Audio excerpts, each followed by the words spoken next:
अफगान तालिबान ने 2 अमरीकी शहरियों के बदले 20 साल कबल गिरफ्तार किए गए अपने एक साथी को छुड़वा लिया है।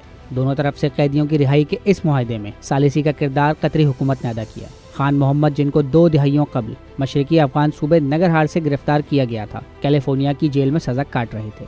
अमरीकी महकमा इंसाफ के मुताबिक खान मोहम्मद को 2006 में नगरहार से गिरफ्तार किया गया था और कोलंबिया की एक जेल में उन पर मंशियात के जरिए आने वाले पैसे से दहशतगर्दों की मदद करने का इल्जाम था। इसके अलावा खान मोहम्मद पर इल्जाम था कि वो अफगानिस्तान में मौजूद अमेरिका और नेटो के ज़रिए इस्तेमाल एक अड्डे पर रॉकेट से हमला करना चाहते थे। अफगानिस्तान की वजारत खारजा ने ऐलान किया है कि अमेरिका और अफगान हुकूमत के दरमियान एक मुस्बत बातचीत के बाद तालिबान के रुकन खान मोहम्मद को अमरीकी जेल से अमरीकी शहरियों की रिहाई के बदले रिहा किया गया है। अमरीकी मीडिया ने तालिबान की कैद से छूटने वाले एक अमरीकी शहरी की शनाख्त रेन कॉर्बेट के नाम से की है।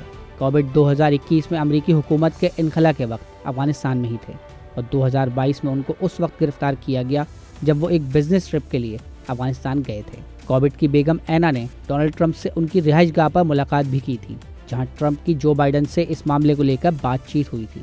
अमरीकी मीडिया के मुताबिक दूसरे छोड़े जाने वाले कैदी का नाम विलियम वॉल्स मैकेंटी है। अफगान हुक्काम के मुताबिक तबादले के इस मुआहदे में कतर ने सालिसी का किरदार अदा किया है और अमरीकी सदर जो बाइडन ने अपने आखिरी अय्याम में उनकी सज़ा माफ़ करने की मंजूरी दी थी, मगर इस मंजूरी की कोई तशरीह नहीं की गई थी। 2 दूसरे अमरीकी शहरी और साबका एयरलाइन मैकेनिक जॉर्ज ग्लेजमैन और महमूद हबीबी भी इस वक्त अफगान तालिबान की कैद में मौजूद हैं और उनको अलकायदा के सरबरा ऐमन अल जवाहिरी की काबुल के इलाके में हलाकत के फौरी बाद गिरफ्तार किया गया था। वॉल स्ट्रीट जर्नल में शाया होने वाली एक खबर के मुताबिक अमरीकी हुकूमत ग्वांतानामो बे में कैद एक अफगान शहरी रहीम अल अफगानी को 3 मगवियों की रिहाई के बदले रिहा करवाने के हवाले से बातचीत कर रही थी। रहीम अल अफगानी पर इल्ज़ाम है कि वो उसामा बिन लादेन के करीबी साथियों में से एक थे और इन्हें 2008 में ग्वांतानामो बे मुंतकिल किया गया था, जहां उन पर तशद्दुद के जदीद तरीकों का इस्तेमाल किया गया था।